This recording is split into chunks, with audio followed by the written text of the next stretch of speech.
Hello friends, welcome to my channel. ಇವತ್ತಿನ ವಿಡಿಯೋದಲ್ಲಿ simple ಆಗಿರೋ ಒಂದು ಲೈನಿಂಗ್ ಬ್ಲೌಸ್ ಸ್ಟಿಚಿಂಗ್ ವಿಡಿಯೋನ ಹಾಕ್ತಾಯಿದ್ದೀನಿ. ಯಾರೆಲ್ಲ ನನ್ನ ಚಾನಲ್ ನೋಡ್ತಾ ಇದ್ದೀರಾ ಸಬ್ಸ್ಕ್ರೈಬ್ ಮಾಡಿಕೊಂಡು ನೋಡಿ, ಹಾಗೆ ಲೈಕ್ ಮಾಡಿ, ಹಾಗೆ ಏನಾದರೂ ನಿಮಗೆ ಹೇಳಬೇಕು ಅಂತ ಅನಿಸಿದರೆ ಕಮೆಂಟ್ ಮಾಡಿ. ಇಲ್ಲಿ ನೋಡಿ, ಇಲ್ಲಿ ನಾನು ಎಲ್ಲ ಬ್ಲೌಸಿನ ಎಲ್ಲ ಭಾಗನ ಈ ಥರ ಕಟಿಂಗ್ ಮಾಡಿ ಇಟ್ಟಿದ್ದೀನಿ.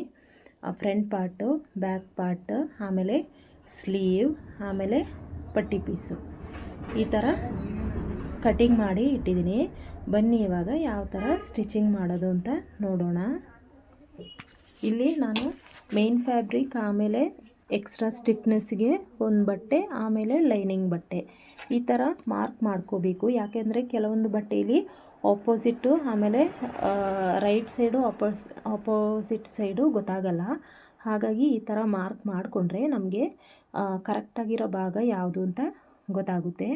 ಪಟ್ಟಿ ಪೀಸ್ ಸ್ಟಿಚಿಂಗ್ ಮಾಡುವಾಗ ಸ್ವಲ್ಪ ಜೋಪಾನವಾಗಿರಬೇಕು. ಯಾಕೆ ಅಂದರೆ ಇಲ್ಲಿ ಕಾಣಿಸ್ತಾ ಇದೆಯಲ್ಲ, ಈಗ ಸ್ಟಿಚ್ ಮಾಡ್ತಾಯಿದ್ದೀನಿ ನೋಡಿ, ಈ ಥರ 3 ಬಟ್ಟೆನ ಇಟ್ಕೊಂಡು ಈ ಥರ ಸ್ಟಿಚಿಂಗ್ ಮಾಡ್ಕೋಬೇಕು. ನಾವು ಪಟ್ಟಿ ಪೀಸು ಸ್ಟಿಚಿಂಗ್ ಮಾಡುವಾಗ ಮೇಯ್ನಾಗಿ ಪ್ರಾಬ್ಲಮ್ ಆಗುತ್ತೆ.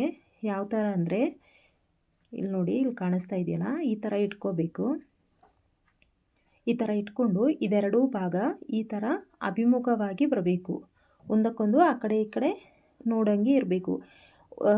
ಎರಡು ಆ ಕಡೆ ಈ ಕಡೆ ಉಲ್ಟಾ ಆಗಿಬಿಟ್ರೆ ನಾವು ಪಟ್ಟಿ ಬ್ಲೌಸ್ನ ಫ್ರಂಟ್ ಭಾಗಕ್ಕೆ ಜಾಯಿಂಟ್ ಮಾಡುವಾಗ ಎರಡೂ ಪೀಸ್ಗಳು ಒಂದೇ ಕಡೆಗೆ ಬರುತ್ತೆ, ಇನ್ನೊಂದು ಭಾಗಕ್ಕೆ ಪಟ್ಟಿ ಪೀಸು ಸಿಗಲ್ಲ. ಹಾಗಾಗಿ ಇದೆರಡೂ ಕೂಡ ಅಭಿಮುಖವಾಗಿ ಇದೇ ಥರ ಇರಬೇಕು. ನಾವು ಇದನ್ನು ಒಂಚೂರು ಜೋಪಾನವಾಗಿ ಸ್ಟಿಚಿಂಗ್ ಮಾಡುವಾಗ ನೋಡ್ಕೋಬೇಕು. ಗೊತ್ತಾಯ್ತಲ್ವ? ಇಲ್ಲಿ ಕಾಣಿಸ್ತಾ ಇದೆಯಲ್ಲ, ಈ ಥರ ಇದು ಒಂದೇ ಸೈಡ್ಗೆ ಆಗಿಬಿಡುತ್ತೆ ನಾವು ಕರೆಕ್ಟಾಗಿ ನೋಡಿ ಸ್ಟಿಚಿಂಗ್ ಮಾಡಿಲ್ಲ ಅಂದರೆ. ಈಗ ಇದನ್ನು ನಮಗೆ ಸ್ಟಿಚಿಂಗ್ ಮಾಡೋಣ. ಇಲ್ಲಿ ಇದನ್ನು ಈ ಥರ ತೆಗೆದು ಲೈನಿಂಗ್ ಬಟ್ಟೆ ಇದೆಯಲ್ಲ, ಲೈನಿಂಗ್ ಬಟ್ಟೆ ಮೇಲೆ ಈ ಥರ ಪ್ರೆಸ್ ಮಾಡಿಕೊಂಡು ಸ್ಟಿಚ್ ಹಾಕೋಣ. ಆವಾಗ ಏನು ಅಂತಂದರೆ ನೀಟಾಗಿರುತ್ತೆ, ಒಂಥರ ಸ್ಟಿಫಾಗಿ ಇರುತ್ತೆ.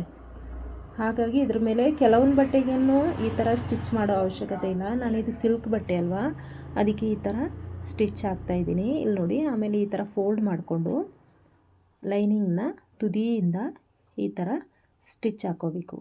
ತುದಿಯಿಂದಲೇ ಸ್ಟಿಚ್ ಹಾಕ್ಕೋಬೇಕು. ಕಾಣಿಸ್ತಾ ಇದೆಯಲ್ಲ, ಇದೇ ಥರ. ಇದನ್ನು ಕೂಡ ಸೇಮ್ ನಾವೀಗ ಅದರಲ್ಲಿ ಯಾವ ಥರ ಸ್ಟಿಚ್ ಮಾಡಿದ್ದೀವೋ ಸೇಮ್ ಅದೇ ಥರ ಸ್ಟಿಚಿಂಗ್ ಮಾಡ್ಕೋಬೇಕು. ಕಾಣಿಸ್ತಾ ಇದೆಯಲ್ಲ, ಇದೇ ಥರ. ನಾನು ನೆಕ್ಸ್ಟ್ ವಿಡಿಯೋದಲ್ಲಿ ಇದರ ಕಟಿಂಗ್ ವಿಡಿಯೋಗಳನ್ನ, ಬ್ಲೌಸ್ನ ಯಾವ ಥರ ಕಟಿಂಗ್ ಮಾಡೋದು ಅಂತ ಈಸಿ ಮೆಥಡಲ್ಲಿ ಹೇಳ್ಕೊಡ್ತೀನಿ ಫ್ರೆಂಡ್ಸ್. ಈಗ ನೋಡಿ, ಎಕ್ಸ್ಟ್ರಾ ಬಂದಿರೋ ಕ್ಲಾತನ್ನು ಈ ಥರ ಕಟ್ ಮಾಡ್ಕೋಬೇಕು. ನಾವು ಕಟ್ ಮಾಡುವಾಗಲೂ ಕೂಡ ಸೀಸರ್ ತುಂಬ ಶಾರ್ಪ್ ಆಗಿರೋ ಚೆನ್ನಾಗಿರೋ ಸೀಸರ್ ಬಳಸ್ಕೋಬೇಕು. ನೋಡಿ, ಈಗ ಇಲ್ಲಿ ಈ ಥರ ನೀಟಾಗಿ ನಾವೆಲ್ಲಿ ಕಟ್ ಮಾಡಿದ್ದೀವೋ ಆ ದಾರ ಬಿಟ್ಟು ಹೊರಗಡೆಯಿಂದ ನೀಟಾಗಿ ಕಟಿಂಗ್ ಮಾಡ್ಕೋಬೇಕು. ಈಗ ಪಟ್ಟಿ ಪೀಸು ರೆಡಿಯಾಗಿದೆ. ಫಸ್ಟ್ ನಾವು ಯಾವತ್ತೂ ಕೂಡ ಇಲ್ಲಿ ನೋಡಿ, ಇದು ಕರೆಕ್ಟಾಗಿದೆಯಾ ನೋಡ್ಕೋಬೇಕು. ಒಂಚೂರು ಹೆಚ್ಚು ಕಮ್ಮಿ ಇದ್ದರೆ ನೇರ ಮಾಡ್ಕೋಬೇಕು. ಯಾವತ್ತೂ ಕೂಡ ಬ್ಲೌಸ್ ಸ್ಟಿಚ್ ಮಾಡುವಾಗ ಫಸ್ಟ್ ಒಂದೊಂದು ಪಾರ್ಟಾಗಿ ಸ್ಟಿಚಿಂಗ್ ಮಾಡ್ಕೊಂಡು ಹೋಗಬೇಕು. ಫಸ್ಟು ಪಟ್ಟಿ ಪೀಸು ಸ್ಟಿಚಿಂಗ್ ಮಾಡ್ಕೋಬೇಕು. ಈಗ ನಾನು ಬ್ಯಾಕ್ ಪಾರ್ಟನ್ನು ಸ್ಟಿಚಿಂಗ್ ಮಾಡ್ತಾಯಿದ್ದೀನಿ ನೋಡಿ. ನಾನಿಲ್ಲಿ ಎಮ್ಮಿಂಗ್ ಅಥವಾ ಪೈಪಿಂಗ್ ಮಾಡೋಣ ಅಂತಿದ್ದೀನಿ. ಇದು ಆಲ್ಮೋಸ್ಟ್ ಪೈಪಿಂಗ್ ಚೆನ್ನಾಗಿರುತ್ತೆ. ಹಾಗಾಗಿ ನಾನೇನು ಮಾಡ್ತಾಯಿದ್ದೀನಿ ಅಂದರೆ, ಇಲ್ಲಿ ಕೆಳಗಡೆ ನೋಡಿ, ಇಲ್ಲಿ ಕಾಣಿಸ್ತಾ ಇದೆಯಲ್ಲ, ಕೆಳಗಡೆ ಬಾಟಮ್ ಪಾರ್ಟಲ್ಲಿ ಈ ಥರ 1/4 ಇಂಚಿಗೆ ಬಿಟ್ಟು ಈ ಥರ ಬಟ್ಟೆನ ಕರೆಕ್ಟಾಗಿ ಮೇಲೆ ಕೆಳಗಡೆ ಎಲ್ಲ ನೇರ ಕರೆಕ್ಟಾಗಿದೆಯಾ ನೋಡ್ಕೋಬೇಕು. ಇಲ್ಲಿ ಕಾಣಿಸ್ತಾ ಇದೆಯಲ್ಲ, ಇಲ್ಲೆಲ್ಲ ಕರೆಕ್ಟಾಗಿದೆಯಾ ನೋಡ್ಕೋಬೇಕು. ಇಲ್ಲಾಂದರೆ ಬಟ್ಟೆ ಕ್ರಾಸ್ ಆಗಿಬಿಡುತ್ತೆ. ಈ ಥರ ಇಟ್ಕೊಂಡು 1/4 ಇಂಚಿಗೆ ಸ್ಟಿಚ್ ಮಾಡ್ಕೊಂಡು ಹೋಗಬೇಕು. ಆಮೇಲೆ ಇದನ್ನು ಉಲ್ಟಾ ತಿರುಗಿಸೋಣ. ಈ ಥರ ತಿರುಗಿಸ್ಕೊಂಡು ನಾನು ಈ ಬ್ಲೌಸ್ಗೆ ಪೈಪಿಂಗ್ ಮಾಡ್ತೀನಿ. ಈಗ ನೋಡಿ, ನಾವು ಸ್ಟಿಚ್ ಮಾಡಾದಮೇಲೆ ಉಲ್ಟಾ ತಿರುಗಿಸ್ಕೊಂಡು ಇದ್ರ ಮೇಲೇ ತುದಿಯಿಂದ ನಾವೆಷ್ಟು ತುದಿಯಿಂದ ಹಾಕ್ತೀವೋ ಅಷ್ಟು ಬ್ಲೌಸು ತುಂಬ ಫಿನಿಶಿಂಗಾಗಿ ನೀಟಾಗಿ ಬರುತ್ತೆ. ಗೊತ್ತಾಯ್ತಲ್ವಾ?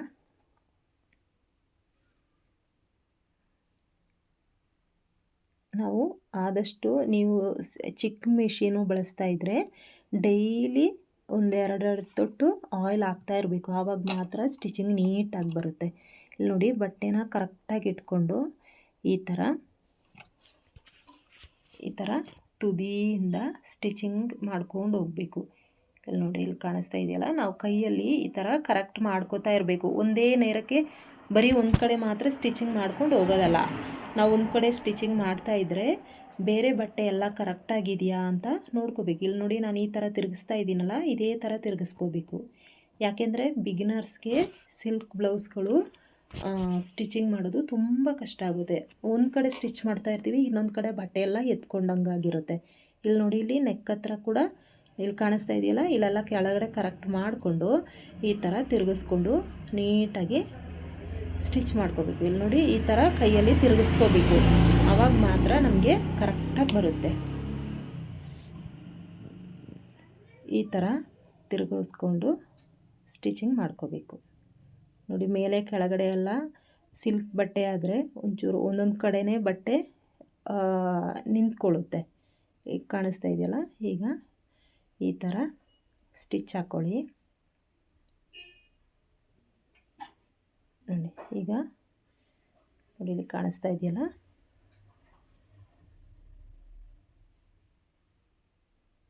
ಈ ಥರ ಸ್ಟಿಚ್ ಹಾಕ್ಕೋಬೇಕು. ಈಗ ಎಕ್ಸ್ಟ್ರಾ ಇರೋ ಬಟ್ಟೆನೆಲ್ಲ ನೀಟಾಗಿ ಕಟಿಂಗ್ ಮಾಡ್ಕೊಳ್ಳೋಣ. ಈ ಬಟ್ಟೆ ಒಂಚೂರು ಕಾಣಂಗೆಲ್ಲ ಇರಬಾರ್ದು ಫ್ರೆಂಡ್ಸ್, ಚೆನ್ನಾಗಿ ಕಾಣಲ್ಲ. ಬ್ಲೌಸು ಸ್ಟಿಚ್ ಮಾಡಾದ್ಮೇಲೆ ಚೆನ್ನಾಗಿ ಕಾಣಿಸೋದಿಲ್ಲ. ನೋಡಿ, ಇಲ್ಲಿ ಆ ಲೈನಿಂಗ್ ಇದೆಯಲ್ಲ, ಲೈನಿಂಗ್ಗೆ ಕರೆಕ್ಟಾಗಿ ನಾವು ಮೇನ್ ಫ್ಯಾಬ್ರಿಕ್ನ ಕಟಿಂಗ್ ಮಾಡ್ಕೊಂಡು ಹೋಗಬೇಕು. ನೋಡಿ, ಆ ದಾರ ನಾವು ಸ್ಟಿಚ್ ಮಾಡಿರೋ ದಾರದ ಮೇಲೆ ಕಟಿಂಗ್ ಮಾಡ್ಕೋಬಾರ್ದು. ಕಾಣಿಸ್ತಾ ಇದೆಯಲ್ಲ, ಈ ಥರ. ಆದಷ್ಟು ಕಾಟನ್ ಲೈನಿಂಗನ್ನು ಯೂಸ್ ಮಾಡಿದರೆ ನಾವು ಯಾವ ಥರ ಬಟ್ಟೆನಾದರೂ ಸ್ಟಿಚ್ ಮಾಡ್ಕೋಬೋದು. ಇಂಥ ಪೇಪರ್ ಮಾಮೂಲಿ ಸಿಲ್ಕ್ ಬಟ್ಟೆಗಳು ಬರುತ್ತಲ್ಲ, ತುಂಬ ತೆಳುವಾಗಿರೋ ಬಟ್ಟೆಗಳೆಲ್ಲ ಅವೆಲ್ಲ ಸ್ಟಿಚ್ ಮಾಡ್ಕೋಬೋದು. ನೋಡಿ, ಈ ಥರ ಕಟಿಂಗ್ ಮಾಡ್ಕೋಬೇಕು. ಈಗ ಬ್ಯಾಕ್ ಪಾರ್ಟ್ ಕೂಡ ಆಗಿದೆ, ಕಾಣಿಸ್ತಾ ಇದೆಯಲ್ವಾ, ಬ್ಯಾಕ್ ಪಾರ್ಟ್ ಆಗಿದೆ. ಈಗ ನೆಕ್ಸ್ಟು ನಮಗೆ ಫ್ರಂಟ್ ಪಾರ್ಟ್ ಸ್ಟಿಚಿಂಗ್ ಮಾಡ್ಕೊಳ್ಳೋಣ. ಹೀಗೆ ಒಂದೊಂದೇ ಪಾರ್ಟಾಗಿ ಈ ಥರ ನಾವು ಕಟಿಂಗ್ ಮಾಡುವಾಗಲೇ ಈ ಥರ ಫೋಲ್ಡ್ ಮಾಡಿ ನೀಟಾಗಿ ಇಟ್ಕೋಬೇಕು. ಆವಾಗ ನಮಗೆ ಬಟ್ಟೆ ಆ ಕಡೆ ಈ ಕಡೆ ಎಕ್ಸ್ಚೇಂಜ್ ಆಗೋಲ್ಲ. ಇಲ್ಲಿ ನೋಡಿ, ಇಲ್ಲಿ ಇದು ಮೇನ್ ಪಾರ್ಟ್, ಬ್ಲೌಸಿನ ಮೇನ್ ಭಾಗ. ಮಾರ್ಕ್ ಮಾಡ್ಕೊಳ್ಳಿ. ಕೆಲವೊಂದು ಬಟ್ಟೆಗಳಲ್ಲಿ ಗೊತ್ತಾಗಲ್ಲ ನಮಗೆ, ಎರಡೂ ಕಡೆ ಒಂದೇ ಥರ ಇರ್ತದೆ. ಹಾಗಾಗಿ ಈಗ ನಾನು ಪೈಪಿಂಗ್ ಮಾಡೋದಲ್ವಾ, ಅದಕ್ಕೆ ಬ್ಲೌಸಿನ ಬಟ್ಟೆಯ ಆಪೋಸಿಟ್ ಸೈಡ್, ಉಲ್ಟಾ ಸೈಡ್ ಇದೆಯಲ್ಲ, ಉಲ್ಟಾ ಸೈಡಿನ ಮೇಲೆ ಲೈನಿಂಗ್ ಬಟ್ಟೆನ ಇಟ್ಕೊಂಡು ಸ್ಟಿಚಿಂಗ್ ಮಾಡ್ಕೋತಾ ಇದ್ದೀನಿ. ಈ ಥರ ನೋಡಿ, ನಾವು ಆವಾಗಲೇ ಬ್ಯಾಕ್ ಪಾರ್ಟಿಗೆ ಯಾವ ಥರ ಸ್ಟಿಚಿಂಗ್ ಮಾಡಿದ್ದೀವೋ ಸೇಮ್ ಅದೇ ಥರ ಬಟ್ಟೆನ ಕರೆಕ್ಟಾಗಿ ಇಟ್ಕೊಂಡು 4 ಮೂಲೆಗಳನ್ನು ಕರೆಕ್ಟಾಗಿ ನೋಡ್ಕೋಬೇಕು. ಯಾಕಂದರೆ ಒಂಚೂರು ಕ್ರಾಸ್ ಆಗಿಬಿಟ್ರೂ ಅಲ್ಲಿ ಬಟ್ಟೆ ಇರಲ್ಲ, ಆಮೇಲೆ ನಮಗೆ ಪುನಃ ಬಿಚ್ಚಬೇಕಾಗುತ್ತೆ. ಗೊತ್ತಾಯ್ತಲ್ವಾ? ಇಲ್ಲಿ ಈ ಥರ ಕರೆಕ್ಟಾಗಿ ಇಟ್ಕೋಬೇಕು. ಬಟ್ಟೆ ಸ್ಟಿಚ್ ಮಾಡಾದ್ಮೇಲೆ ಪುನಃ ಬಿಚ್ಚಿ ಪುನಃ ಸ್ಟಿಚ್ ಮಾಡೋಷ್ಟರಲ್ಲಿ ಆ ಬಟ್ಟೆನೇ ಹರಿದೋಗ್ಬಿಡುತ್ತೆ, ಆ ಥರ ಆಗಿಬಿಡುತ್ತೆ. ಅದಕ್ಕೆ ನಾವು ಕರೆಕ್ಟಾಗಿ ನೋಡ್ಕೋಬೇಕು. ಫಸ್ಟೇ ಸ್ಟಿಚಿಂಗ್ ಮಾಡುವಾಗ ನೋಡ್ಕೋಬೇಕು. ಈಗ ನೋಡಿ, ಪಟ್ಟಿ ಪೀಸಲ್ಲಿ ಯಾವ ಥರ ಪ್ರಾಬ್ಲಮ್ ಬರುತ್ತೋ ಅದೇ ಥರ ಫ್ರಂಟ್ ಪಾರ್ಟಲ್ಲಿ ಕಟಿಂಗ್ ಮಾಡೋಗ್ಲೂ ಪ್ರಾಬ್ಲಮ್ ಬರುತ್ತೆ. ಯಾವ ಥರ ಅಂದರೆ ಇಲ್ಲಿ ನೋಡಿ, ಇಲ್ಲಿ ಕಾಣಿಸ್ತಾ ಇದೆಯಲ್ಲ, ಈ ಥರ ಬಟ್ಟೆನ ಹಾಕೋಬೇಕು ಉಲ್ಟಾ ಸೈಡು. ಈಗ ನಾವು ಫಸ್ಟ್ ಸ್ಟಿಚ್ ಮಾಡಿದ್ದೀವಲ್ಲ, ಅದಕ್ಕೆ ಕರೆಕ್ಟಾಗಿ ನೆಕ್ ಸೈಡು ಎರಡೂ ನೆಕ್ ಸೈಡು ಒಂದೇ ಥರ ಅಭಿಮುಖವಾಗಿ ಇರಬೇಕು. ಈ ಥರ ಇಟ್ಕೋಬೇಕು. ನೋಡಿ, ಗೊತ್ತಾಯ್ತಲ್ವಾ? ಈ ಥರ ಇಟ್ಕೊಂಡು ಇದು ಕರೆಕ್ಟಾಗಿದೆಯಾ ನೋಡಿಕೊಂಡು ಆಮೇಲೆ ಸ್ಟಿಚ್ ಮಾಡ್ಕೋಬೇಕು. ಈಗ ನೆಕ್ ಸೈಡಿಂದ ಈ ಥರ ಸ್ಟಿಚಿಂಗ್ ಮಾಡ್ಕೊಂಡು ಹೋಗೋಣ. ನೋಡಿ, ತಿರುಗಿಸ್ಕೋವಾಗಲೂ ಕೂಡ ನೋಡಿ ಈ ಥರ ತಿರುಗಿಸ್ಕೋಬೇಕು. ನಿಧಾನಕ್ಕೆ ಬಟ್ಟೆನ 4 ಕಡೆ ನೋಡಿಕೊಂಡು ತಿರುಗಿಸ್ಕೋಬೇಕು. ನೋಡಿ, ಈ ಥರ ಕೈ ಈ ಥರ ಇಟ್ಕೋಬೇಕು. ಜೋಪಾನವಾಗಿ ನೋಡಿಕೊಂಡೇ ಸ್ಟಿಚ್ ಮಾಡ್ಕೋಬೇಕು. ಈ ಥರ ಸುತ್ತ ಸ್ಟಿಚ್ ಹಾಕೋಬೇಕು. ನೋಡಿ, ಈಗ ಒಂದು 20 ನಿಮಿಷದಲ್ಲಿ ಒಂದು ಬ್ಲೌಸನ್ನು ನಾವು ಸ್ಟಿಚ್ ಮಾಡ್ಕೋಬಹುದು. ಆಯ್ತೀಗ ಈಗ ಎಕ್ಸ್ಟ್ರಾ ಇರೋ ಬಟ್ಟೆನೆಲ್ಲ ಕಟಿಂಗ್ ಮಾಡ್ಕೊಳ್ಳೋಣ. ನಿಮಗೆ ಪೈಪಿಂಗ್ ವೀಡಿಯೋ ಎಮ್ಮಿಂಗ್ ಪೈಪಿಂಗ್ ಇನ್ನೂ ವೀಡಿಯೋಸ್ ಚೆನ್ನಾಗಿರೋ ವೀಡಿಯೋಗಳನ್ನ ಹಾಕ್ತೀನಿ ಫ್ರೆಂಡ್ಸ್. ನಾನು ಇದರಲ್ಲಿ ಪೈಪಿಂಗ್ ಮಾಡಿರೋ ವೀಡಿಯೋ ಹಾಕಿಲ್ಲ. ಬ್ಲೌಸ್ ಸ್ಟಿಚಿಂಗ್ ಮಾತ್ರ ಹಾಕಿದ್ದೀನಿ. ನೋಡಿಲಿ ಎಕ್ಸ್ಟ್ರಾ ಇರೋ ಬಟ್ಟೆನೆಲ್ಲ ಈ ಥರ ನೀಟಾಗಿ ಕಟ್ಟಿಂಗ್ ಮಾಡ್ಕೋಬೇಕು. ಇಲ್ಲಿ ನೆಕ್ ಹತ್ರ ಕಟಿಂಗ್ ಮಾಡುವಾಗ ನೋಡ್ಕೋಬೇಕು ಜೋಪಾನವಾಗಿ. ಇಲ್ಲೂ ಕೂಡ ಅಷ್ಟೇ, ಆರ್ಮೋಲ್ ಹತ್ರ ಈ ಥರ ಕತ್ರಿಯ ತುದಿಯಿಂದಲೇ ಕ್ರಾಸಲ್ಲಿ ಕತ್ರಿಯ ತುದಿಯಿಂದಲೇ ಕಟಿಂಗ್ ಮಾಡ್ಕೋಬೇಕು. ಗೊತ್ತಾಯ್ತಲ್ವ? ಈಗ ಇದರಲ್ಲೂ ಕೂಡ ಬಟ್ಟೆನ ಕಟಿಂಗ್ ಮಾಡ್ಕೊಳ್ಳೋಣ. ಯಾವತ್ತೂ ಕೂಡ ನಾವು ಲೈನಿಂಗ್ ಬಟ್ಟೆನೇ ಕಟ್ ಮಾಡ್ಕೋಬೇಕು. ಬ್ಲೌಸ್ ಪೀಸ್ ಕೊಟ್ಟಿರ್ತಾರಲ್ಲ, ಬ್ಲೌಸ್ ಪೀಸನ್ನು ಫಸ್ಟು ಕಟ್ ಮಾಡೋಕ್ಕೆ ಹೋಗ್ಬಾರ್ದು. ಎಷ್ಟೇ ಚೆನ್ನಾಗಿ ಹೊಲಿಯೋರಾದರೂ ಕೆಲವೊಂದು ಟೈಮಲ್ಲಿ ಏನಾಗುತ್ತೆ ಅಂದರೆ, ನಾವು ಯಾವುದೋ ಒಂದು ಗ್ಯಾನ್ದಲ್ಲಿ ಕಟ್ಟಿಂಗ್ ಮಾಡುವಾಗ ಸ್ವಲ್ಪ ಹೆಚ್ಚು ಕಮ್ಮಿ ಆದರೂ ಆಮೇಲೆ ಅದನ್ನು ಏನೂ ಮಾಡೋಕ್ಕಾಗಲ್ಲ. ಲೈನಿಂಗ್ ಬಟ್ಟೆ ಆದರೆ ತೊಂದರೆ ಇಲ್ಲ, ನಮಗೆ ಇನ್ನೊಂದು ಪೀಸ್ ಬೇಕಂದರೆ ತಗೊಂಡು ಕಟ್ಟಿಂಗ್ ಮಾಡ್ಕೋಬೋದು. ಅದಕ್ಕೆ ಫಸ್ಟು ಲೈನಿಂಗ್ ಬಟ್ಟೆ ಕಟ್ ಮಾಡಿ ಅದ್ರ ಮೇಲೆ ಮೇನ್ ಫ್ಯಾಬ್ರಿಕನ್ನು ಇಟ್ಟು ಕಟ್ಟಿಂಗ್ ಮಾಡ್ಕೋಬೇಕು. ಈಗ ಇದು ಕರೆಕ್ಟ್ ಇದೆಯಾ ನೋಡ್ಕೋಬೇಕು. ನಾವು ಸ್ಟಿಚಿಂಗ್ ಮಾಡುವಾಗ ಸ್ಟಾರ್ಟಿಂಗಿಂದ ಎಂಡಿಂಗ್ ತನಕನೂ ಕರೆಕ್ಟಾಗಿದೆಯಾ ನೋಡ್ಕೋಬೇಕು. ಇಲ್ಲಿ ನಾನು 2.5 ಇಂಚ್ ತಗೋತೀನಿ, ಯಾಕಂದರೆ ಕಡಿಮೆ ಅಳತೆಯ ಬ್ಲೌಸ್ ಅಲ್ವಾ, ಹಾಗಾಗಿ. ಇದು 30 ಇಂಚು ಅಳತೆಯ ಬ್ಲೌಸು. ಇಲ್ಲಿ ನೋಡಿ, ಇಲ್ಲಿ ನಾನು 3 ಇಂಚ್ ತಗೊಂಡಿದ್ದೀನಿ. ಆಮೇಲೆ ಇಲ್ಲೂ 3.5 ಈ ಥರ. ಅವ್ರ ಅಳತೆ ಬ್ಲೌಸಲ್ಲಿ ಎಷ್ಟಿದೆ ಅಂತ ನೋಡಿಕೊಂಡು ಹಾಕೋ ಅವಶ್ಯಕತೆ ಇಲ್ಲ ಫ್ರೆಂಡ್ಸ್. ಯಾಕೆಂದರೆ ಕೆಲವೊಬ್ಬರು ಅಳತೆ ಬ್ಲೌಸ್ ಕೊಡೋ ಬ್ಲೌಸು ಕರೆಕ್ಟಾಗಿರಲ್ಲ. ಆಗ ನಾವು ಸ್ಟಿಚ್ ಮಾಡುವಾಗ ಸೇಮ್ ಅವರು ಯಾವ ಥರ ಸ್ಟಿಚ್ ಮಾಡಿರೋ ಬ್ಲೌಸ್ ಕೊಟ್ಟಿರ್ತಾರಲ್ಲ, ಸೇಮ್ ಅದೇ ಥರ ಬಂದುಬಿಡುತ್ತೆ. ನೋಡಿ, ಆ ಕಡೆ ಎಷ್ಟು ನಾವು ಅಳತೆ ತಗೊಂಡಿದ್ದೀವೋ ಇಲ್ಲೂ ಕೂಡ ಸೇಮ್ ಅಷ್ಟೇ ಅಳತೆ ತಗೋಬೇಕು. ಈ ಥರ 4 ಭಾಗಕ್ಕೂ ಈ ಥರ ಮಾರ್ಕ್ ಮಾಡ್ಕೋಬೇಕು. ಈ ಥರ ಹಾಕ್ಕೊಂಡು ಸ್ಟಿಚಿಂಗ್ ಮಾಡ್ಕೊಳ್ಳೋಣ. ಈಗ ಡಾಟ್ ಪಾಯಿಂಟೆಲ್ಲ ಸ್ಟಿಚಿಂಗ್ ಮಾಡ್ಕೊಳ್ಳೋಣ. ಇಲ್ಲಿ ಸ್ಟಾರ್ಟಿಂಗಲ್ಲಿ ಲಾಕ್ ಸ್ಟಿಚ್ಚನ್ನು ಹಾಕ್ಕೋಬೇಕು, ಇಲ್ಲಾಂದರೆ ಬಿಟ್ಟು ಹೋಗುತ್ತೆ. ಕಾಣಿಸ್ತಾ ಇದೆಯಲ್ಲ, ಈ ಥರ ಸ್ಟಿಚ್ ಹಾಕ್ಕೋಬೇಕು. ಬೇಕಂದರೆ ಇಲ್ಲಿ ಡಬಲ್ ಸ್ಟಿಚ್ ಆದರೂ ಹಾಕ್ಕೋಬೋದು, ಏನು ತೊಂದರೆ ಇಲ್ಲ. ನೋಡಿ, ಈ ಥರ 4 ಭಾಗಕ್ಕೂ ಈ ಥರ ಸ್ಟಿಚಿಂಗ್ ಮಾಡ್ಕೊಂಡು ಹೋಗಬೇಕು. ಪ್ಲೇನ್ ಬ್ಲೌಸು ಸ್ಟಿಚಿಂಗ್ ಮಾಡಿ ಪ್ರಾಕ್ಟೀಸ್ ಮಾಡಬೇಕು ಅಂದರೆ ಆದಷ್ಟು ಖಾದಿ ಬಟ್ಟೆಗಳೆಲ್ಲ ಬರುತ್ತಲ್ಲ, ಪ್ಯೂರ್ ಕಾಟನ್ಲಿ ಲೈನಿಂಗ್ ಬಟ್ಟೆಗಳು ಬರುತ್ತೆ. ಆದಷ್ಟು ಲೈನಿಂಗ್ ಬಟ್ಟೆಗಳನ್ನ ಕಟ್ ಮಾಡಿ ಪ್ಲೇನ್ ಬ್ಲೌಸು ಸ್ಟಿಚಿಂಗ್ ಮಾಡಿ ಪ್ರಾಕ್ಟೀಸ್ ಮಾಡಿ, ತುಂಬ ಈಸಿ ಆಗುತ್ತೆ. ನೋಡಿ, ಈಗ ಡಾಟ್ ಪಾಯಿಂಟ್ಸ್ ಎಲ್ಲ ಸ್ಟಿಚ್ ಮಾಡಿದ್ದೀನಿ. ಇಲ್ಲಿ ದಾರ ಒಂಚೂರು ಬಿಟ್ಬಿಟ್ಟು ಕಟ್ ಮಾಡ್ಕೋಬೇಕು. ಗೊತ್ತಾಯ್ತಲ್ವ? ಒಂಚೂರು ಬಿಟ್ಕೋಬೇಕು, ಇಲ್ಲಾಂದರೆ ಅದು ದಾರ ಬಿಚ್ಚೋಗುತ್ತೆ. 1 ಇಂಚಷ್ಟು ದಾರನ ಬಿಡಬೇಕು. ಈಗ ಇಲ್ಲೆಲ್ಲ ಸ್ಟಿಚ್ ಆಗಿದೆ, ಕಾಣಿಸ್ತಾ ಇದೆಯಲ್ವಾ? ಇಲ್ಲೇನಾಗಿದೆ ಅಂದರೆ, ಇಲ್ಲಿ ನೋಡಿ, ಇಲ್ಲಿ ಈ ಥರ ಬಂದಿದೆ ಅಲ್ವಾ? ಕೆಲವೊಂದು ಬ್ಲೌಸಲ್ಲಿ ನಾವು ಶೇಪ್ ಕೊಟ್ಟಾಗ ಸ್ವಲ್ಪ ಜಾಸ್ತಿ ಮೇಲಕ್ಕೆ ಕೊಟ್ಟಾಗ ಈ ಥರ ಆಗುತ್ತೆ. ಆವಾಗ ಏನು ಮಾಡಬೇಕು ಅಂದರೆ, ಇಲ್ಲಿ ಮಾರ್ಕ್ ಮಾಡಿಕೊಂಡು ಅದ್ರ ಮೇಲೆ ಫಸ್ಟ್ ಸ್ಟಿಚ್ ಹಾಕ್ಕೋಬೇಕು. ಸ್ಟಿಚ್ ಹಾಕ್ದೇನೆ ಕಟಿಂಗ್ ಮಾಡೋಕ್ಕೆ ಹೋದರೆ ಲೈನಿಂಗ್ ಬಟ್ಟೆ ಆಮೇಲೆ ಬ್ಲೌಸ್ ಬಟ್ಟೆ ಆ ಕಡೆ ಈ ಕಡೆ ಕ್ರಾಸ್ ಆಗಿಬಿಡುತ್ತೆ. ಅದಕ್ಕೆ ಸ್ಟಿಚ್ ಮಾಡಿಬಿಟ್ಟು ಆಮೇಲೆ ಸ್ಟಿಚ್ಚಿಂದ ಹೊರಗಡೆಗೆ ಕಟಿಂಗ್ ಮಾಡ್ಕೋಬೇಕು. ಈಗ ನೋಡಿ, ಕರೆಕ್ಟ್ ಆಯಿತು. ಈ ಥರ ಈಗ ಈ ಕಡೆಯೂ ಕೂಡ ಅದೇ ಥರ ಮಾಡ್ಕೊಳ್ಳೋಣ. ಫಸ್ಟು ನಮಗೆ ಎಲ್ಲಿ ಕಟ್ ಮಾಡ್ಕೋಬೇಕು ಅಲ್ಲಿ ಈ ಥರ ಸ್ಟಿಚ್ ಹಾಕ್ಕೊಳ್ಳೋಣ, ಆಮೇಲೆ ಕಟ್ ಮಾಡ್ಕೋಬೇಕು. ಅಲ್ಲ, ಸ್ಟಿಚ್ ಮಾಡಿದ್ದೀವಿ ನೋಡಿ, ಆ ದಾರದ ಮೇಲೆ ಕಟಿಂಗ್ ಮಾಡ್ಕೋಬಾರ್ದು, ಅದರ ಹೊರಗಡೆಯಿಂದ ಕಟ್ ಮಾಡ್ಕೋಬೇಕು. ಈಗ ಡಾಟ್ ಪಾಯಿಂಟು ಕೂಡ ಕರೆಕ್ಟಾಗಿ ಬಂದಿದೆ ನೋಡಿ.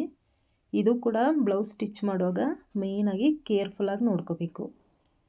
ಡಾಟ್ ಪಾಯಿಂಟು ಚೆನ್ನಾಗಿ ಬಂದರೆ ಬ್ಲೌಸು ವೇರ್ ಮಾಡಿದಾಗ ತುಂಬ ಚೆನ್ನಾಗಿರುತ್ತೆ. ಈಗ ಪಟ್ಟಿ ಪೀಸ್ ಇದೆಯಲ್ವಾ, ಇದನ್ನು ಇಲ್ಲಿ ಕಾಣಿಸ್ತಾ ಇದೆಯಲ್ಲ, ಈ ಶಾರ್ಪ್ ಆಗಿರೋ ಭಾಗ ಇದೆಯಲ್ಲ, ಅದರ ತುದಿಯಿಂದ ಸ್ಟಿಚ್ ಮಾಡೋಕ್ಕೆ ಹೋಗ್ಬಾರ್ದು.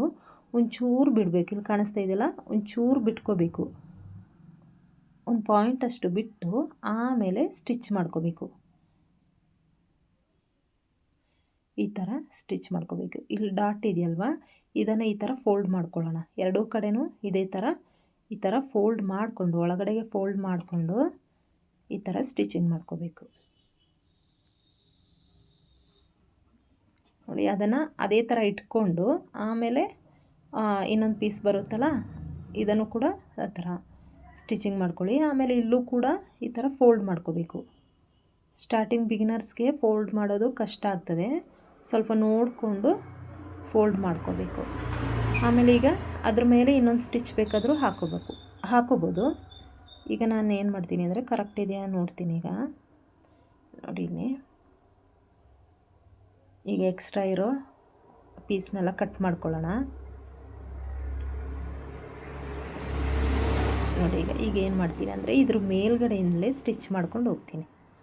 ಆವಾಗ ಇನ್ನೂ ಚೆನ್ನಾಗಿರುತ್ತೆ. ಕೆಲವೊಂದು ಬಟ್ಟೆಗಳು ಎತ್ಕೊಂಡಂಗೆ ಕಾಣಿಸ್ತದಲ್ವ, ತೆಳ್ಳಗಿರುತ್ತಲ್ವ, ಅಂಥ ಬ್ಲೌಸ್ಗೆಲ್ಲ ಈ ಥರ ಮೇಲ್ಗಡೆಯಿಂದ ಸ್ಟಿಚಿಂಗ್ ಹಾಕ್ಕೊಂಡ್ರೆ ಸ್ಟಿಫ್ ಆಗಿರುತ್ತೆ. ಇಲ್ಲಿ ನಾವು ನೋಡಿ ಈ ಥರ ಮೇಲ್ಗಡೆಗೆ ಮಾಡಿಕೊಂಡು ಈ ಥರ ಸ್ಟಿಚ್ ಹಾಕೋಬೇಕು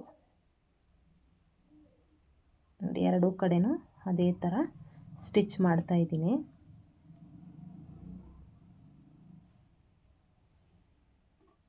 ಆಗಿದೆ. ಈಗ ಏನು ಮಾಡಬೇಕು ಅಂದರೆ ಫ್ರಂಟಲ್ಲಿ ಎಲ್ಲ ಕರೆಕ್ಟಾಗಿ ಒಂದೇ ನೇರಕ್ಕಿದೆಯಾ ನೋಡ್ಕೋಬೇಕು ನೋಡಿ. ಈಗ ನೋಡಿ ಕರೆಕ್ಟಾಗಿದೆಯಾ ನೋಡ್ಕೋಬೇಕು. ಕರೆಕ್ಟ್ ಇದೆ.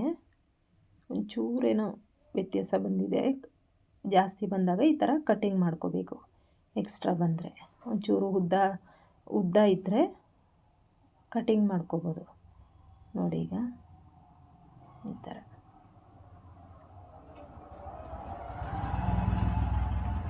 ಜಾಸ್ತಿ ಉದ್ದ ಆದರೆ ಒಂದು ಕಡೆ ಹಿಡ್ಕೋಬೋದು ನೋಡಿ. ಈಗ ಅಲ್ಲಿ ಜಾಸ್ತಿ ಉದ್ದ ಇತ್ತು, ಇಲ್ಲೊಂಚೂರು ಹಿಡ್ಕೋತೀನಿ ನೋಡಿ. ನಾವು ಡಾಟ್ ಪಾಯಿಂಟ್ ಇತ್ತಲ್ಲ ಅಲ್ಲಿ ಒಂಚೂರು ಹಿಡ್ಕೋಬೋದು. ಈಗ ಕರೆಕ್ಟ್ ಆಗ್ತದೆ, ಕರೆಕ್ಟಾಗಿದೆ ನೋಡಿ. ಈಗ ಏನು ಮಾಡಬೇಕು ಅಂದರೆ 2 ಇಂಚಿಗೆ ಒಂದು ಬಟ್ಟೆ, ಒಂದು ಪೀಸು, 3 ಇಂಚಿಗೆ ಒಂದು ಪೀಸು, ಈ ಥರ ಕಟಿಂಗ್ ಮಾಡಿಕೊಂಡು ನಾನು ಉಕ್ಸ್ ಹಾಕ್ತೀವಿ ನೋಡಿ. ಅವ್ರ ಬ್ಲೌಸಲ್ಲಿ ಯಾವ ಕಡೆಗೆ ಉಕ್ಸ್ ಕೊಟ್ಟಿದ್ದಾರೆ ನೋಡ್ಕೋಬೇಕು ಫಸ್ಟು. ನಾನು ಸ್ಟಿಚ್ ಮಾಡೋ ಬ್ಲೌಸಲ್ಲಿ ಎಡದ ಕಡೆಗೆ ಕೊಟ್ಟಿದ್ದಾರೆ. ನಾನು ಈಗ ಉಕ್ಸ್ ಪಟ್ಟಿ ಜಾಯಿಂಟ್ ಮಾಡ್ತಾಯಿದ್ದೀನಿ ನೋಡಿ. ಈಗ ಈ ಥರ ಫೋಲ್ಡ್ ಮಾಡಿಕೊಂಡು 2 ಇಂಚ್ ಪೀಸು ಕಟ್ಟಿಂಗ್ ಮಾಡಿಕೊಂಡು ಈ ಥರ ಸ್ಟಿಚ್ ಮಾಡ್ಕೋಬೇಕು. ಈ ಕೆಳಗಡೆ ಇಲ್ಲಿ ಫೋಲ್ಡ್ ಮಾಡಿರಬೇಕು, ಇಲ್ಲಿ ಕಾಣಿಸ್ತಾ ಇದೆಯಲ್ಲ. ಆಮೇಲೆ ಇದನ್ನು ಈ ಥರ ಉಲ್ಟಾ ಮಾಡಿಕೊಂಡು ಆಮೇಲೆ ಈ ಥರ ಸ್ಟಿಚ್ ಮಾಡ್ಕೋಬೇಕು. ಇಲ್ಲಿ ಕೆಳಗಡೆ ಕಾಣಿಸ್ತಾ ಇದೆಯಲ್ಲ, ಈ ಥರ ಫೋಲ್ಡ್ ಮಾಡಿಕೊಂಡು ಸ್ಟಿಚ್ ಮಾಡ್ಕೋಬೇಕು. ಈಗ ಇಲ್ಲಿ ಕೂಡ ಲಾಕ್ ಸ್ಟಿಚ್ ಹಾಕ್ಕೋಬೇಕು ಈ ಥರ. ಈಗ ಉಕ್ಸ್ನ ಪಟ್ಟಿ ಸ್ಟಿಚ್ ಮಾಡಾಯಿತು. ಈಗ ಕಾಜಾ ಪಟ್ಟಿಗೆ ನಾನು 3 ಇಂಚು ಪೀಸನ್ನು ಕಟ್ ಮಾಡಿಟ್ಟಿದ್ದೀನಿ. ಈಗ ಅದನ್ನು ಯಾವ ಥರ ಮಾಡೋದು ಅಂತ ನೋಡೋಣ. ಇಲ್ಲಿ ಕಾಣಿಸ್ತಾ ಇದೆಯಲ್ಲ, ಬ್ಲೌಸ್ನ ಉಲ್ಟಾ ಸೈಡ್ ತಿರುಗಿಸ್ಕೊಂಡು ಆಮೇಲೆ ಈ ಥರ ಬಟ್ಟೆ ಇಟ್ಕೋಬೇಕು ಪೀಸು. ಆಮೇಲೆ ಇದನ್ನು ಈ ಥರ ಫೋಲ್ಡ್ ಮಾಡ್ಕೊಳ್ಳೋಣ. ಆಮೇಲೆ ಈ ಥರ ಸ್ಟಿಚ್ ಮಾಡ್ಕೊಂಡು ಹೋಗಬೇಕು.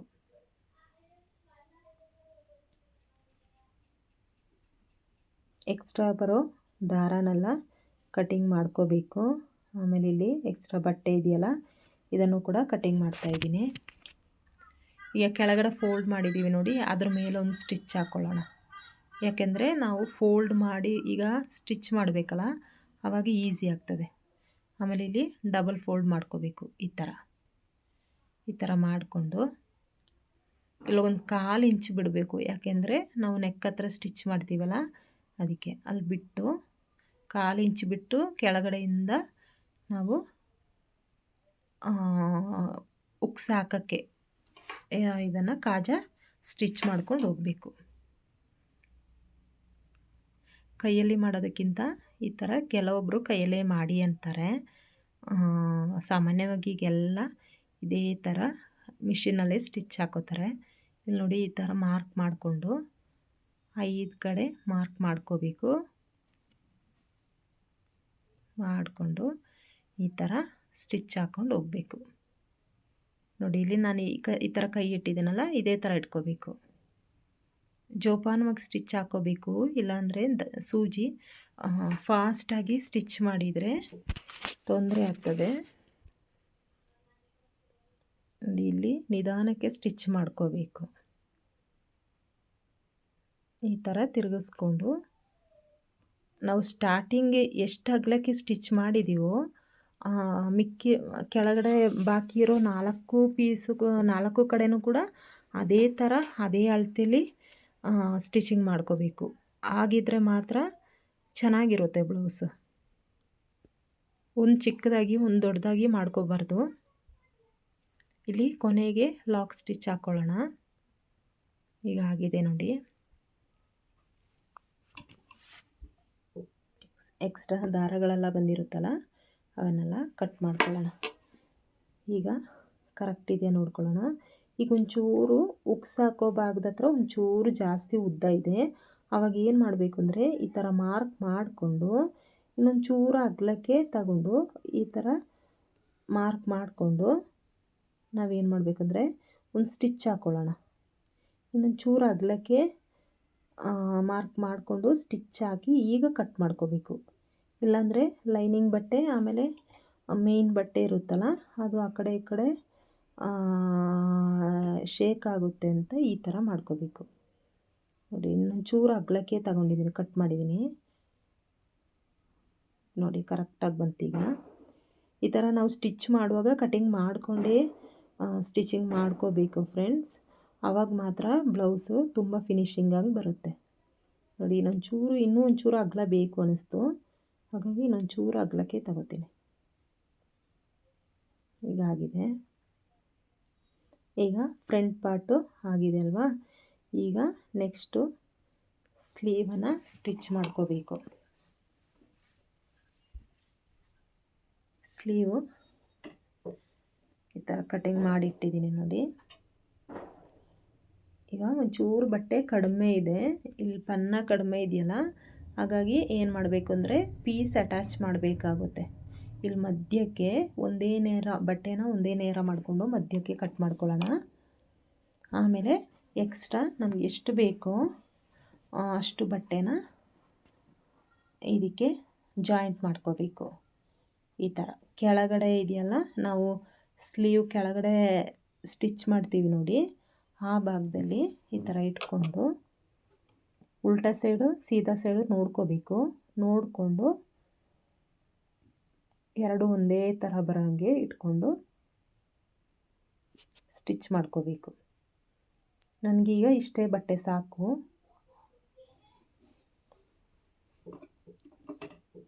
ಈಗ ಈ ಥರ ಹಾಕ್ಕೊಂಡು ಇದನ್ನು ಸ್ಟ್ರೈಟ್ ಮಾಡ್ಕೊಳ್ಳೋಣ. ಆಮೇಲೆ ಇದ್ರ ಮೇಲೆ ಇನ್ನೊಂದು ಸ್ಟಿಚ್ ಹಾಕ್ಕೊಳ್ಳೋಣ. ಆವಾಗ ಎತ್ಕೊಂಡಂಗೆ ಕಾಣಲ್ಲ, ನೀಟಾಗಿರುತ್ತೆ, ತುಂಬ ಚೆನ್ನಾಗಿ ಕಾಣಿಸ್ತದೆ. ನಾವು ಸ್ಟಿಚ್ ಮಾಡುವಾಗ ದಾರ ಸೇಮ್ ಬಟ್ಟೆ ಯಾವುದಿದೆಯೋ ಸೇಮ್ ಅದೇ ಕಲರ್ ದಾರ ತಗೋಬೇಕು. ಲೈನಿಂಗ್ ಬಟ್ಟೆನೂ ಅಷ್ಟೇ, ದಾರನೂ ಅಷ್ಟೇ ಸೇಮ್ ಕಲರ್ ಇರಬೇಕು. ಆವಾಗ ಮಾತ್ರ ನಮಗೆ ಬ್ಲೌಸು ಸ್ಟಿಚಿಂಗೆಲ್ಲ ಆದಮೇಲೆ ನೀಟಾಗಿ ಕಾಣಿಸ್ತದೆ. ನೋಡಿ ಈ ಥರ ಇಟ್ಕೊಂಡು ಜಾಯಿಂಟ್ ಮಾಡ್ಕೋಬೇಕು.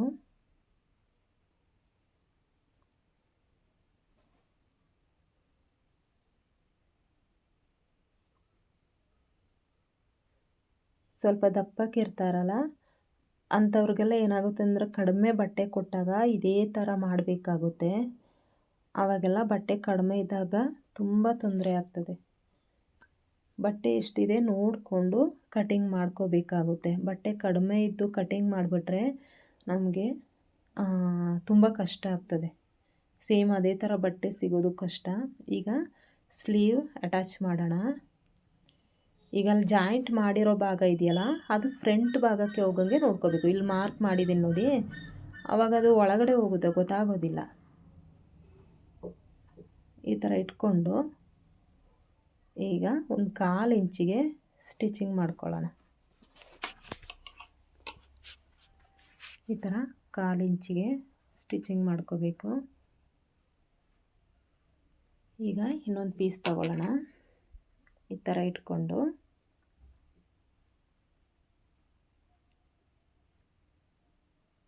ಈಗ ಈ ಥರ ಫಸ್ಟ್ ಅದನ್ನು ಯಾವ ಥರ ಸ್ಟಿಚ್ ಮಾಡಿದವೋ ಅದೇ ಥರ ಮಾಡ್ಕೋಬೇಕು.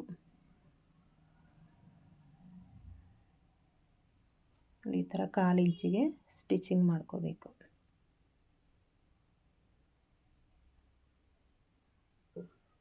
ಈಗ ಏನು ಮಾಡಬೇಕು ಅಂದರೆ ಉಲ್ಟಾ ಮಾಡಿಕೊಂಡು ಬಟ್ಟೆನ ಈ ಥರ ಮಾಡಿಕೊಂಡು ತೋಳಿನ ತುದಿಯಿಂದ ಸ್ಟಿಚ್ ಹಾಕೋಬೇಕು. ಕರೆಕ್ಟಾಗಿ ಲೈನಿಂಗ್ ಬಟ್ಟೆ ಆಮೇಲೆ ಮೇನ್ ಫ್ಯಾಬ್ರಿಕ್ ಎಲ್ಲ ಕರೆಕ್ಟ್ ಮಾಡಿಕೊಂಡು ನೇರ ಮಾಡಿಕೊಂಡು ಈ ಥರ ನೋಡಿ ಕಾಣಿಸ್ತಾ ಇದೆಯಲ್ಲ, ಈ ಥರ ನೇರ ಮಾಡಿಕೊಂಡು ಸ್ಟಿಚ್ ಹಾಕ್ಕೋಬೇಕು. ಆವಾಗ ಮಾತ್ರ ಚೆನ್ನಾಗಿರ್ತದೆ. ಇಲ್ಲಾಂದರೆ ಬಟ್ಟೆ ಅಲ್ಲಲ್ಲೇ ಎತ್ಕೊಂಡಂಗೆ ಕಾಣಿಸ್ತದೆ. ಈ ಥರ ತುದಿಯಿಂದ ಸ್ಟಿಚ್ ಹಾಕ್ಕೋಬೇಕು. ಕಾಣಿಸ್ತಾ ಇದೆಯಲ್ವಾ, ಈ ಥರ ತುದಿಯಿಂದ ಸ್ಟಿಚಿಂಗ್ ಮಾಡ್ಕೋಬೇಕು. ನಾವು ಕೆಳಗಡೆ ಬಟ್ಟೆನೂ ಕೂಡ ನೇರ ಮಾಡ್ತಾ ಇರಬೇಕು, ಇಲ್ಲಾಂದರೆ ಬಟ್ಟೆ ಒಂದೇ ಕಡೆ ಮುದ್ರಕೊಂಡಂಗೆ ಆಗುತ್ತೆ. ನೋಡಿ ಈಗ ಸ್ಟಿಚ್ ಆಗಿದೆ. ಆಗಿದೆ. ಈಗ ಎಕ್ಸ್ಟ್ರಾ ಇರೋ ಬಟ್ಟೆನೆಲ್ಲ ಕಟಿಂಗ್ ಮಾಡ್ಕೊಳ್ಳೋಣ.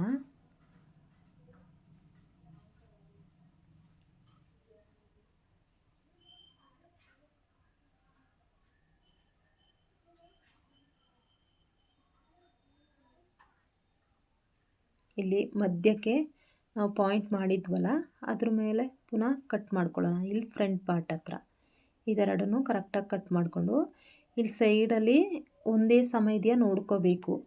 ಒಂಚೂರು ಹೆಚ್ಚು ಕಮ್ಮಿ ಇದ್ದರೆ ಇಲ್ಲಿ ನೇರ ಮಾಡ್ಕೋಬೇಕು.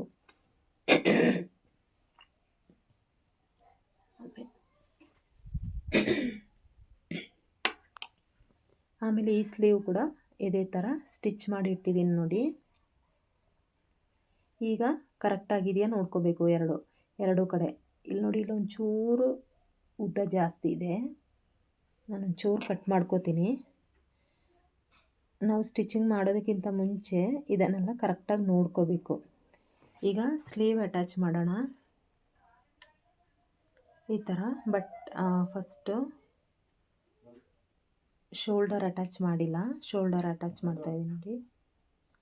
ಈ ಥರ ಇಟ್ಕೊಂಡು 1/4 ಇಂಚಿಗೆ ಶೋಲ್ಡರ್ ಅಟ್ಯಾಚ್ ಮಾಡ್ಕೋಬೇಕು. ಇಲ್ಲಿ ಫಸ್ಟು ಲಾಕ್ ಸ್ಟಿಚ್ ಹಾಕೋಬೇಕು. ಎರಡೂ ಕಡೆನೂ ಲಾಕ್ ಸ್ಟಿಚ್ ಹಾಕೋಬೇಕು, ಇಲ್ಲಾಂದರೆ ನಾವು ಎಮ್ಮಿಂಗ್ ಪೈಪಿಂಗ್ ಮಾಡುವಾಗ ತೊಂದರೆ ಆಗ್ತದೆ. ದಾರ ಸ್ಟಿಚ್ ಬಿಟ್ಟೋಗಿರುತ್ತೆ. ಹಾಗಾಗಿ ಇಲ್ಲಿ ಕಾಣಿಸ್ತಾ ಇದೆಯಲ್ಲ, ಇಲ್ಲೂ ಕೂಡ ಅಷ್ಟೇ. ಆಮೇಲೆ ಇಲ್ಲಿ ಈ ತುದಿಲಿ ಎರಡೂ ಕಡೆ ಲಾಕ್ ಸ್ಟಿಚ್ ಹಾಕೋಬೇಕು. ಇಲ್ಲಿ ಎರಡೆರಡು ಸ್ಟಿಚ್ ಹಾಕೋಬೇಕು. ಇಲ್ಲಿ ಎರಡೆರಡು ಸ್ಟಿಚ್ ಆಗಿದೆ ನೋಡಿ. ಇಲ್ಲಿ ಈ ಥರ ಹಾಕ್ಕೋಬೇಕು. ಆಮೇಲೆ ಇದನ್ನು ಇಲ್ಲಿ ನೋಡಿ, ಇಲ್ಲಿ ಕರೆಕ್ಟ್ ಇದೆಯಾ ನೋಡ್ಕೋಬೇಕು. ಈಗ ಇಲ್ಲೊಂಚೂರು ಜಾಸ್ತಿ ಇದೆ ಫ್ರಂಟಲ್ಲಿ, ಕಾಣಿಸ್ತಾ ಇದೆಯಲ್ವಾ. ಇಲ್ಲಿ ಏನು ಮಾಡ್ತೀನಿ ಅಂದರೆ ಇಲ್ಲಿ ಮಾರ್ಕ್ ಮಾಡಿಕೊಂಡು ಎಷ್ಟು ಬಟ್ಟೆ ಜಾಸ್ತಿ ಆಗಿದೆಯೋ ಅಷ್ಟನ್ನು ಈಗ ಕಟ್ ಮಾಡ್ಕೋತೀನಿ. ಇಲ್ಲಿ ಕಟ್ ಮಾಡಿದ್ದೀನಿ ನಾನು ನೋಡಿ. ಈಗ ಕರೆಕ್ಟ್ ಇದೆ. ಈ ಥರ ನಾವು ಸ್ಟಿಚಿಂಗ್ ಮಾಡುವಾಗ ನೋಡ್ಕೊಂಡೇ ಸ್ಟಿಚಿಂಗ್ ಮಾಡ್ಕೋಬೇಕು. ಆವಾಗ ಮಾತ್ರ ಕರೆಕ್ಟಾಗಿ ಬರುತ್ತೆ. ಇಲ್ಲಾಂದರೆ ಆರ್ಮೋಲ್ ಹತ್ರ ಸ್ಲೀವ್ ಒಂದು ದೊಡ್ಡದು ಚಿಕ್ಕದು ಈ ಥರ ಆಗಿಬಿಡುತ್ತೆ. ಈಗ ಸ್ಲೀವ್ ಅಟ್ಯಾಚ್ ಮಾಡ್ತಾಯಿದ್ದೀನಿ ನೋಡಿ. ಇಲ್ಲಿ ಫ್ರಂಟಲ್ಲಿ ಕಟ್ ಮಾಡಿದ್ದೀನಲ್ಲ, ಆ ಭಾಗ ಫ್ರಂಟ್ ಪಾರ್ಟಿಗೆ ಬರಬೇಕು. ಈ ಥರ ನೇರ ಮಾಡಿಕೊಂಡು ಈಗ ಸ್ಟಿಚಿಂಗ್ ಮಾಡ್ಕೊಳ್ಳೋಣ. 1/4 ಇಂಚಿಗೆ ಸ್ಟಿಚ್ ಮಾಡ್ಕೋಬೇಕು. ಶೋಲ್ಡ್ರ್ ಹತ್ರ ಬಂದಾಗ ಅಲ್ಲಿ ಸ್ಟಾಪ್ ಮಾಡಿ ಆಮೇಲೆ ಮುಂದಕ್ಕೆ ಸ್ಟಿಚ್ ಮಾಡ್ಕೋಬೇಕು. ಇಲ್ಲಿ ಕಾಣಿಸ್ತಾ ಇದೆಯಲ್ಲ, ಇದೇ ಥರ ತಿರುಗಿಸ್ಕೊಂಡೇ ಸ್ಟಿಚ್ ಮಾಡ್ಕೊಂಡು ಹೋಗಬೇಕು.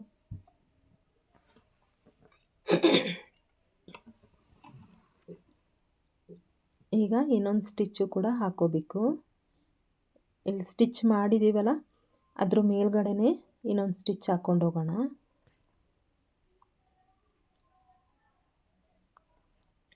ಆದಷ್ಟು ಸ್ಟಿಚಿಂಗ್ ಮಾಡೋರು ಫ್ರೆಂಡ್ಸ್ ಒಂದೇ ಸಮ ಕೂತ್ಕೊಂಡು 1.5 ಗಂಟೆ 2 ಗಂಟೆ ಒಂದೇ ಸಮ ಕೂತ್ಕೊಂಡು 3 ಬ್ಲೌಸು 4 ಬ್ಲೌಸು ಹೊಲಿತೀನಿ ಅಂತ ಸ್ಟಿಚ್ ಮಾಡೋಕ್ಕೆ ಹೋಗಬೇಡಿ. ನೆಕ್ ಪೇಯ್ನ್ ಬರುತ್ತೆ, ಆಮೇಲೆ ನೆಕ್ ಪೇಯ್ನ್, ಆಮೇಲೆ ಸೊಂಟ ನೋವು ಕೂಡ ಬಂದ್ಬಿಡುತ್ತೆ. ಆದಷ್ಟು ಅರ್ಧ ಗಂಟೆ ಗ್ಯಾಪ್ ಬಿಡಬೇಕು. ಈಗ ಇನ್ನೊಂದು ಸ್ಲೀವ್ ಅಟ್ಯಾಚ್ ಮಾಡ್ತಾಯಿದ್ದೀನಿ ನೋಡಿ. ಇಲ್ಲಿ ಸೆಂಟ್ರಿಗೆ ಕರೆಕ್ಟಾಗಿ ಇಟ್ಕೋಬೇಕು ಶೋಲ್ಡರ್ಗೆ. ಆಮೇಲೆ ಈ ಥರ ತಿರುಗಿಸ್ಕೊಂಡು ನೇರ ಮಾಡಿಕೊಂಡು ಸ್ಟಿಚ್ ಹಾಕ್ಕೊಂಡು ಹೋಗಬೇಕು. ಇಲ್ಲೊಂದು 1/4 ಇಂಚಿಗೆ ನಾವು ಸ್ಟಾರ್ಟಿಂಗ್ಗೆ ಎಷ್ಟಕ್ಕೆ ಸ್ಟಿಚ್ ಹಾಕ್ತಾ ಇದ್ದೀವೋ ಅದೇ ನೇರಕ್ಕೆ ಇರಬೇಕು. ಎಂಡ್ ತನಕನೂ ಅಷ್ಟೇ ಇರಬೇಕು. ಒಂದು ಸ್ವಲ್ಪ ಜಾಸ್ತಿ ಕಡಿಮೆ ಅಂತ ಸ್ಟಿಚ್ ಹಾಕೋಕ್ಕೆ ಹೋಗಬಾರ್ದು. ಏನಾಗುತ್ತೆ ಅಂದರೆ ಒಂದು ಸ್ಲೀವ್ ಚಿಕ್ಕದಾಗುತ್ತೆ, ಒಂದು ಸ್ಲೀವು ಉದ್ದ ಆಗುತ್ತೆ ನೋಡಿ. ಇಲ್ಲಿ ಈ ಥರ ತಿರುಗಿಸ್ಕೊಂಡು ಸ್ಟಿಚ್ ಹಾಕೋಬೇಕು. ಈಗ ನಾವು ಆ ಕಡೆ ಯಾವ ಥರ ಮಾಡಿದ್ದೀವೋ ಇಲ್ಲೂ ಕೂಡ ಇನ್ನೊಂದು ಸ್ಟಿಚ್ ಹಾಕ್ಕೊಳ್ಳೋಣ.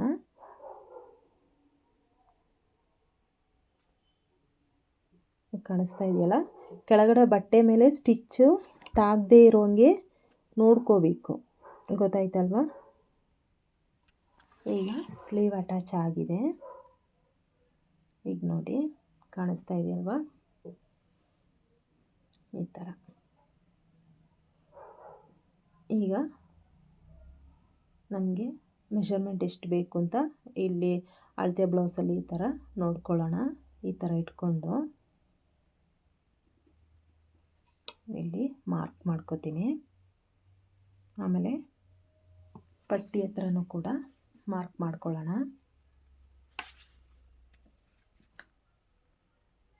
ಅಳತೆ ಬ್ಲೌಸ್ ತಗೊಂಡು ಅಳತೆ ಬ್ಲೌಸಲ್ಲಿ ಎಷ್ಟಿದೆ ಅಷ್ಟಕ್ಕೆ ನೋಡಿಕೊಂಡು ಮಾರ್ಕ್ ಮಾಡ್ಕೊಳ್ಳೋಣ. ಈಗ ನೋಡಿ, ಮೇಲಿಂದ ಕೆಳಕ್ಕೆ ಒಂದೇ ನೇರ ಬಂದಿರ್ತದೆ, ಕಾಣಿಸ್ತಾ ಇದೆಯಲ್ಲ. ಈಗ ನಾವು ಮಾರ್ಕ್ ಮಾಡಿದ್ದೀವಿ ನೋಡಿ, ಅದ್ರ ಮೇಲೆ ಸ್ಟಿಚ್ ಹಾಕ್ಕೊಂಡು ಹೋಗೋಣ. ನೋಡಿ ಇದೇ ಥರ ಸ್ಟಿಚ್ ಹಾಕ್ಕೋಬೇಕು. ನೋಡಿ ಇಲ್ಲಿ ಈ ಥರ ನೇರ ಮಾಡಿಕೊಂಡು ಸ್ಟಿಚ್ ಹಾಕ್ಕೋಬೇಕು. ಇಲ್ಲಿ ಸ್ಲೀವ್ ಹತ್ರ ಇಲ್ಲೂ ಕೂಡ ಅಳತೆ ಬ್ಲೌಸಲ್ಲಿ ಎಷ್ಟಿದೆ ಅಂತ ನೋಡಿಕೊಂಡು ಈ ಥರ ಮಾರ್ಕ್ ಮಾಡ್ಕೋಬೇಕು. ಇಲ್ಲೇ ಮಾಡಿಕೊಂಡು ಇಲ್ಲಿ ಕೆಳಗಡೆ ಬಟ್ಟೆ ನೇರ ಮಾಡಿಕೊಂಡು ಸ್ಟಿಚ್ ಹಾಕ್ಕೋಬೇಕು. ಈಗ ಆಗಿದೆ. ಈಗ ಏನು ಮಾಡಬೇಕಂದ್ರೆ 3 ಸ್ಟಿಚ್ ಹಾಕ್ಕೊಳ್ಳೋಣ. ಒಂಚೂರು ಟೈಟ್ ಆದರೂ ಅವ್ರಿಗೆ ಬಿಡಿಸ್ಕೋಬೋದಲ್ಲ, ಅದಕ್ಕೆ. ಈಗ ನಾನಿಲ್ಲಿ 3 ಸ್ಟಿಚ್ ಹಾಕ್ಕೋತೀನಿ. ಈ ಥರ ಸ್ಟಾರ್ಟಿಂಗಲ್ಲಿ ಎಂಡಿಂಗಲ್ಲಿ ಲಾಕ್ ಸ್ಟಿಚ್ ಹಾಕ್ಕೋಬೇಕು. ಇಲ್ಲಿ ಲಾಕ್ ಸ್ಟಿಚ್ ಹಾಕ್ಕೊಂಡೆ ಸ್ಟಿಚ್ ಹಾಕ್ಕೋಬೇಕು, ಇಲ್ಲಾಂದರೆ ಸ್ಟಿಚಿಂಗ್ ಬಿಟ್ಟು ಹೋಗುತ್ತೆ. ಈಗ 3 ಸ್ಟಿಚ್ ಹಾಕಾಗಿದೆ. ಎಕ್ಸ್ಟ್ರಾ ಇರೋ ದಾರನೆಲ್ಲ ಕಟ್ ಮಾಡಿಕೊಂಡು, ಇಲ್ಲೊಂಚೂರು ಬಟ್ಟೆ ಜಾಸ್ತಿ ಇದೆಯಲ್ಲ, ಕ್ರಾಸ್ ಆಗಿದೆಯಲ್ಲ, ಇದನ್ನೆಲ್ಲ ಕಟ್ ಮಾಡಿಕೊಂಡು ನೇರ ಮಾಡ್ಕೊಳ್ಳೋಣ. ಈಗ ಕೊನೆಗೆ ಓವರ್ಲಾಕ್ ಮಾಡ್ಕೋಬೋದು. ಓವರ್ಲಾಕ್ ಮಾಡಿದರೆ ಚೆನ್ನಾಗಿರುತ್ತೆ ಫಿನಿಶಿಂಗ್. ಇಲ್ಲಿ ನೋಡಿ, ಇಲ್ಲಿ ಕಾಣಿಸ್ತಾ ಇದೆ ನೋಡಿ, ಹಾರ್ಮೋಲಲ್ಲಿ ಈ ಥರ ಕರೆಕ್ಟಾಗಿ ಎರಡೂ ಕಡೆ ಜಾಯಿಂಟ್ ಮಾಡಿರೋ ಭಾಗ ಕರೆಕ್ಟಾಗಿ ಬರಬೇಕು.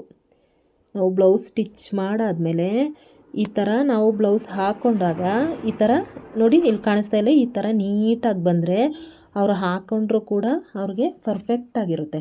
ಇದರಲ್ಲೇ ಗೊತ್ತಾಗುತ್ತೆ ನಮಗೆ ಬ್ಲೌಸ್ ಕರೆಕ್ಟಾಗಿ ಸ್ಟಿಚ್ ಆಗಿದೆ ಅಂತ. ಈಗ ಕೆಳಗಡೆ ಇಲ್ಲಿ ಕೆಳಗಡೆ ಎಷ್ಟು ಅಗಲ ಇದೆ ನೋಡೋಣ. 3.5 ಇಂಚೇನೋ ಜಾಸ್ತಿ ಬಂದಿದೆ. ನಾನು ಟೇಪಲ್ಲಿ ಅಳತೆ ಮಾಡ್ತೀನಿ ರೀ. 3.5 ಇಂಚು ಜಾಸ್ತಿ ಬಂದಿದೆ.